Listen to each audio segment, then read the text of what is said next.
Hi guys, welcome back to the channel. So today we're going to discuss chapter 1 tutorials, and this is part 1 MCQ practice. So before that, let's just have a look at this part here, which is overview of chapter 1. Okay, so in this particular parts page, you're gonna see the summary, okay, what you should know in this chapter, okay, starting from 1.1 until 1.4. Okay, so let's go to question MCQ practice. Question number 1, solid are incompressible, okay, because okay, dia tidak boleh dimampatkan, ya, susah sebab the reason why A, they have strong interparticle forces. Well, maybe, tengok dulu, maybe, okay, the particles are too large to compress. Not really about the size of particles, so this is wrong. C, the particles are closely packed. Okay, alright, maybe too. And randomly arranged. Okay, not randomly arranged, of course, a lot of space. No, not D. So antara A atau C. Okay, incompressible ni kebolehan dia bergantung kepada space between dia. Depends on the space between particles. Okay, so disebabkan jawapan C berkaitan dengan closely packed in fixed position, so that is the answer. So number 1, C. Number 2, diagram 1 shows changes in the state of matter. So ice become water. Okay, that's A.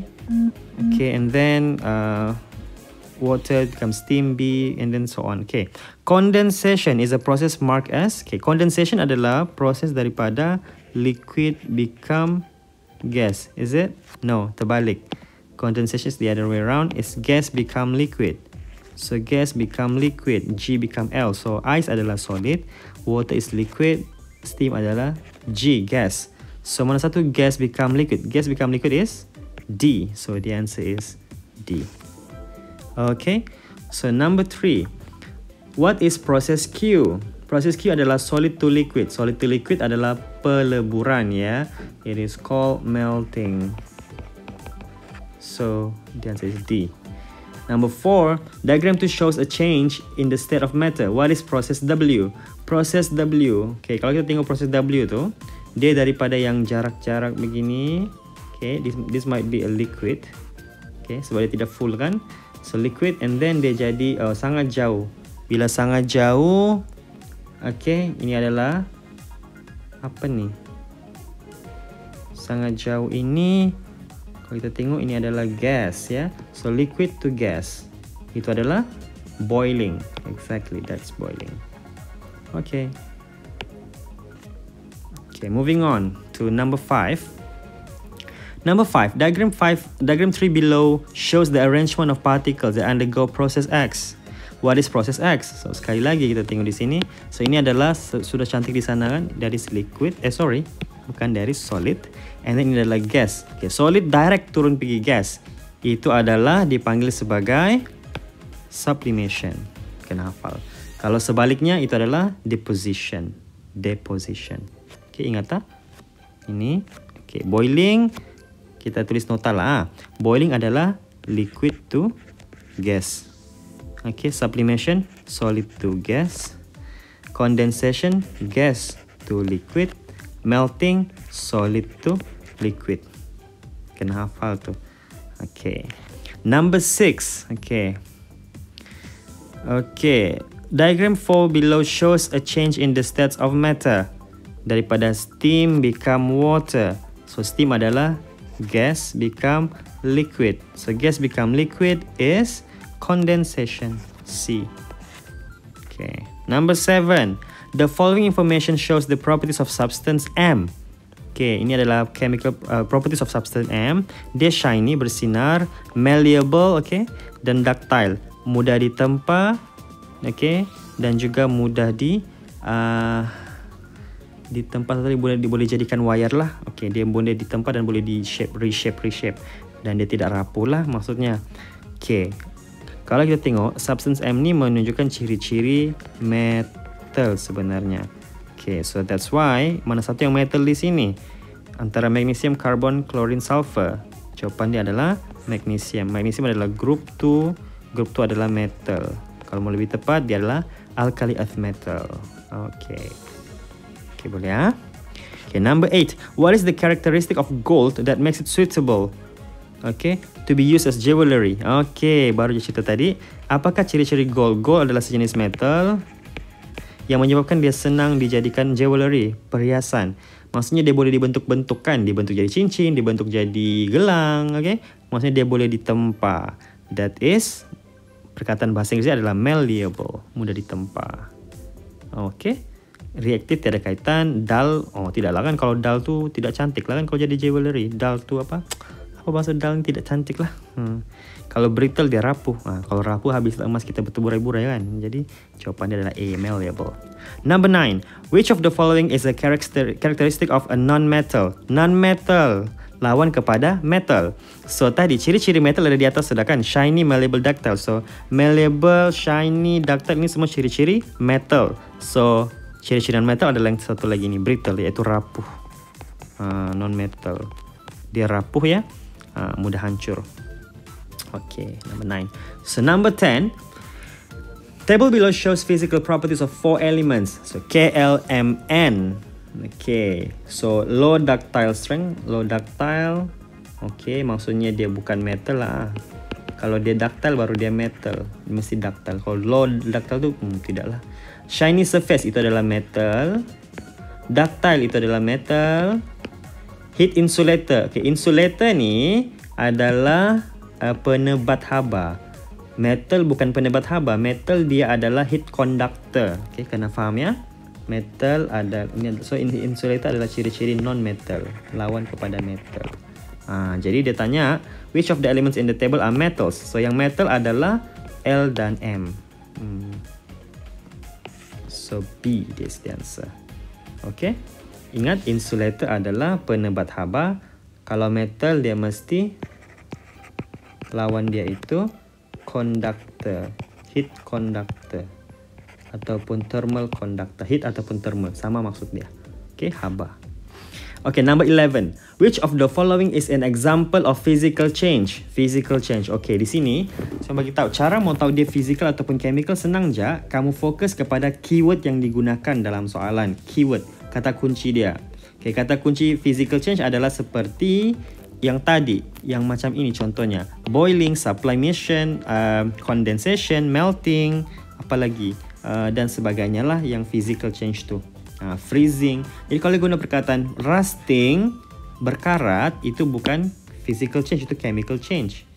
So, lighting of a matchstick. Lighting, cahaya. Tiada kaitan condense, boiling, tak ada. Bukan.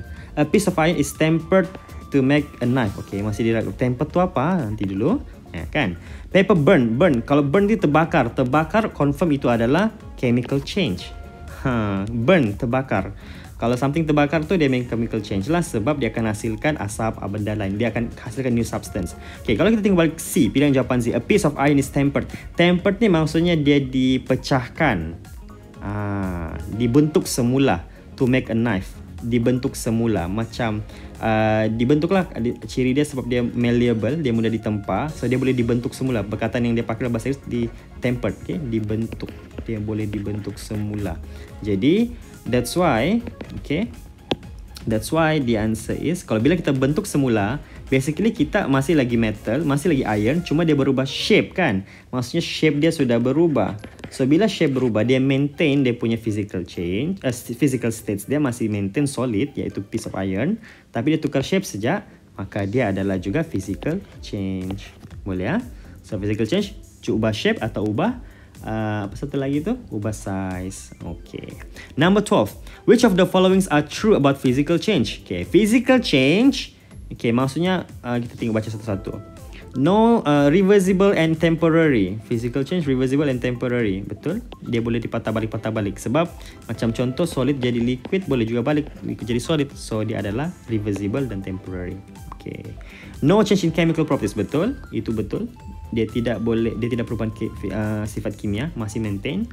New substance are formed, itu salah. Itu adalah ciri-ciri chemical change. Okay. And the next, no change in the mass of the substance. Tidak semestinya. Okay, boleh berlaku juga kan. Tadi sekejap. No change in the mass of substance. The mass of substance. Adakah tidak berlaku perubahan? Ya, jawapannya ya. Tidak berlaku perubahan. Betul. Okay. Dia boleh berubah shape ataupun size, tapi overall dia punya bilangan, dia punya timbang tu masih sama lah. So 1, 2 dan 4 ciri-cirinya. B is the answer. Okay. Number 13. Which of the following are physical change? Okay, ingat, physical change ada kata kunci dia tadi. Sublimation, yes, ada physical change. Combustion, not in the list. Combustion ni terbakar. Nama perkataan lain dia burn. So kalau burn tu chemical lah. Bukan. Rusting, of course bukan. Rusting berkarat, bukan. Dissolving. Ini menarik. Dissolving ni kita larutkan. Bila kita larutkan saja, dia tidak berubah apa-apa. Dia tidak mengubah dia punya sifat kimia. Okay, bila kita larutkan dia masih lagi salt in water. Dia cuma ubah dia punya ini daripada solid kepada liquid. Solid salt menjadi salt solution. Jadi dia masih lagi physical change. So ingat, dissolving ini juga contoh physical change. Dissolve. 1 and 4 is the answer. A. Okay. Okay, moving on. Number 14. Which of the followings are true about chemical change? Chemical change lawan dia physical change tadi kan? So irreversible, betul. Dia irreversible, tidak berbalas semula. Kalau kau sudah jadi contoh, kau bakar kertas, okay, ataupun kita makan something dalam perut kita, dia sudah jadi tai. Dia tidak boleh patah balik jadi nasi, ya? Tidak boleh. Okay. Number 2. Involving release and absorption. Betul, dia melibatkan energi, punya perubahan energi, ya. Dia melibatkan perubahan energi. And then new substance or form, of course. Changing chemical properties, of course. So semua ini betul. Okay. 15. Which of the following are chemical change? Crystallization of salt from its solution. Betulkah? Faham ke tu? Crystallization of salt from its solution. Crystallization. Okay, kalau dia crystallize from its solution. Ini lawan kepada dissolve tadi. Dissolve dia daripada solid menjadi liquid. Solid jadi liquid. Jadi kalau crystallize ni macam pembekuan. Pembekuan daripada liquid menjadi solid. Jadi dia consider as freezing. Jadi freezing itu adalah physical change. So dia bukan chemical change. No. Number 2, formation of snow. Snow juga, kalau kita hasilkan snow adalah perubahan daripada liquid menjadi solid. Pembekuan juga, freezing juga. Jadi bukan. Number 3, photosynthesis. Photosynthesis kita ubah daripada carbon dioxide, okay, dan juga cahaya matahari menjadi klorofil kan, menjadi glukos. Menjadi glukos. Jadi dihasilkan benda baru iaitu glukos. Maka dia adalah chemical change. Neutralization between acid and alkali. Okay. Neutralization itu adalah sejenis tindak balas kimia. Okay, it is a chemical reaction. Sebab melibatkan acid alkali. Sebab acid dan alkali dia tindak balas, neutralize, menghasilkan garam, salt dan juga water. Ini adalah general knowledge lah, kamu kena tahu, ya. So ingat, kunci dia, jangan panik. Kunci dia cuma kalau kamu dapat perkataan tu, apa yang paling dekat dengan perkataan yang dia guna tu. Crystallization tadi, freezing maksudnya, dia pembekuan. Pembentukan snow, itu pembekuan. Photosynthesis tidak ada perkataan yang kita tidak boleh cakap dia adalah freezing. Sublimation bukan, dia adalah penghasilan benda baru, penghasilan glukos. Neutralization terang-terang, dia adalah akan hasilkan benda lain. So asal hasilkan benda baru itu adalah chemical change. So the answer is 3 and 4, which is B. Okay, 16. Okay. Which of the following involve chemical change? Ingat perkataan apa? Heating of limestone. Heating of limestone. Kita panaskan limestone. Limestone itu adalah batu kapur. Adakah dia akan meninggalkan? Dia akan hasilkan gas, ya. Dia akan hasilkan gas. Heating water. Heating water. Water bila kita panaskan, dia cuma akan menjadi boiling. Okay, ataupun dia vaporize. Jadi dia bukan, boiling adalah physical change. So bukan. Okay. Tadi tu limestone tu gas produce, ya. Gas produce, ada bubble produce kalau kita panaskan dia. So nombor 1 tu lain. Semua ni heating, ya guys. Jenis-jenis heating. Tengok apa yang kita heatkan lah. Heating a mixture of iron and sulfur. Macam mana tu? Kalau kita panaskan iron and sulfur, iron and sulfur. Bila kita panaskan dia adalah campuran iron dan juga sulfur. Okay, iron tu by the way adalah Fe ya, ferrum. Sulfur adalah S. Okay, bila kita panaskan metal non metal ni, dia akan tindak balas lah. Dia akan bertindak balas secara chemical. So dia adalah chemical process. Heating sodium in air. Sodium tu adalah Na. Okay, Na ya, natrium ya, bahasa Melayu dia. Sodium dalam udara mengandungi oksigen. So maksudnya seolah-olah kita bakar dia, kita burnkan dia, maka dia juga adalah kita akan burnkan dia, maka dia juga adalah chemical change. Boleh faham ah? So antara keempat-empat heating water saja sebenarnya yang bukan boiling point. Okay, kenapa saya beritahu balik ah? Okay, kita tengok je. Dalam water, dia satu molekul saja. Water saja, tiada benda lain. Dalam limestone ni adalah batu kapur. CaCO3. Banyak elemen dalam tu. Dia ada metal, non-metal semua. Jadi dia akan hasilkan gas lain, CO2. Benda baru dihasilkan. Kalau water kita panaskan, kita cuma akan dapat daripada liquid water, kita akan dapat gas, steam. So, boiling, itu bukannya hasilkan benda baru. Dia masih lagi H2O, cuma dia dalam bentuk lain, dalam phase yang lain. Okay, kalau yang nombor 3 ni, memang terang-terang kita bakar mixture. Mixture, of course, chemical change. Kalau kita bakar sodium in air, dia tidak cakap ini mixture, tapi sodium dalam udara. Dua benda berbeza kan? Jadi, burn lah. First chemical change. Ingat tak? Okay, jawapan dia C, 1, 3 dan 4. Alright. 17. Which of the following is an example of a physical change in our daily life? Physical change dalam kehidupan harian kita. Okay, ada dalam nota ni ya. Okay, rusting tidak, chemical change. Digestion, chemical change, makan benda. So, combustion, pembakaran pun chemical change ya, hasilkan benda baru. Formation of dew drops. Okay, penghasilan dew drops. Kalau kita hasilkan dew drops, dia cuma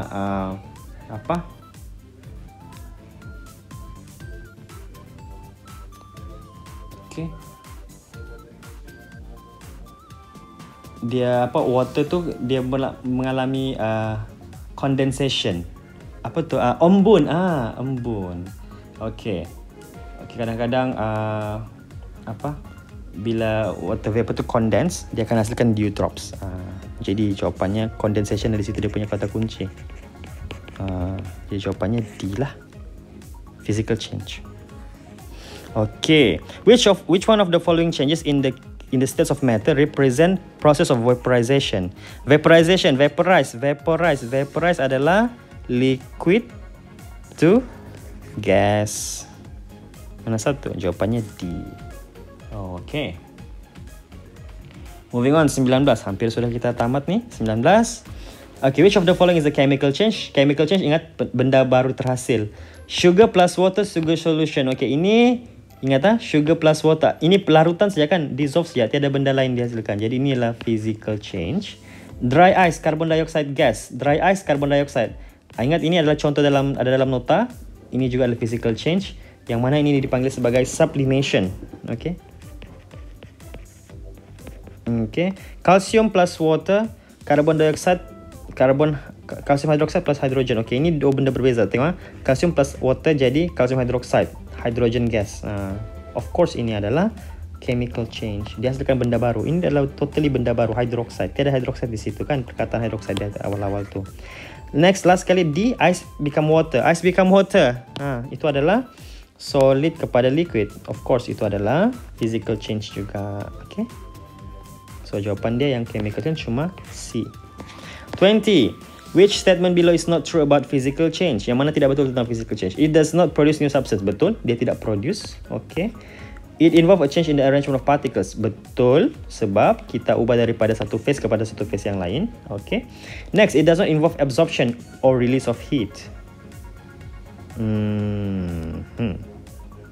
D, it is usually reversible. Itu betul. A, B, D itu betul. Ditanya yang tidak betul. Betulkah dia tidak melibatkan penyerapan dan pelepasan tenaga? Oh, tidak. Kalau kita ubah something, contohlah daripada kita ubah daripada solid kepada liquid kan, kita melt kan. Of course kita kena absorb energy untuk kita boleh meltkan dia. Kalau kita ubah daripada liquid kepada solid pula, kita mau freeze, kita perlu release heat. baru kita boleh freezekan dia. Jadi dia melibatkan perubahan tenaga. Apa-apa changes melibatkan perubahan tenaga. Okay, so jawapan ini salah lah. So dia bilang not true kan, jawapannya C. It involve, bukannya tidak involve. Okay. 21. Chemical changes are irreversible, betul. Produce new substance, betul. Absorb or liberate energy, betul. Change the state of matter, betul. Dia berubah, semua berubah. So ini yang last ni dengan yang dua ni, dia tidak berlaku dekat chemical change. Physical change pun sama juga. Also ya, physical changes also memberikan impak yang sama. So D. 22. Which of the following is or are physical change? Lime water in contact with carbon dioxide turns milky. Dia lime water ni air kapur dengan carbon dioxide jadi milky ataupun cloudy ya. Air kapur bani, air kapur. Lime water tu air kapur, bukan air limau ya. Lime water. Air kapur dengan CO2 menjadi cloudy. Jadi itu adalah chemical change ya guys, bukan physical. That's chemical change. Okay, dia bereaksi. Clear lime water is prepared by stirring carbon dioxide in distilled water and the excess undissolved powder filtered off. Okay, kita tinggalkan dulu tu. Adding iodine to starch cause iodine solution to change from orange brown to blue black. Oh, perubahan warna berlaku. Okay, change color kan. Bila berubah warna seperti ini, maksudnya dia adalah chemical change. Okay, change color means chemical lah. Okay, dia mau physical saya kan. So okay, nombor 1 tu pun chemical tadi kan. So tidak boleh. 1 dan 3 chemical. 4, a piece of butter is being melted. Melted, kata kunci sudah melted, melting, physical. Okay, number 2 tadi. Clear lime water is prepared by stirring. Dia stir carbon hydroxide in distilled water and excess undissolved. Dissolve kata kunci. Dia sebenarnya dia tengah larutkan. Dia stir, dia kacau-kacau, dia larutkan saja. So bila dissolve, ingat, bila dissolve itu adalah physical change. Okay, so jawapannya 2 dan 4 adalah physical change. So D is the answer. So that's it untuk part 1 MCQ. Don't forget to like, comment and subscribe. Thank you.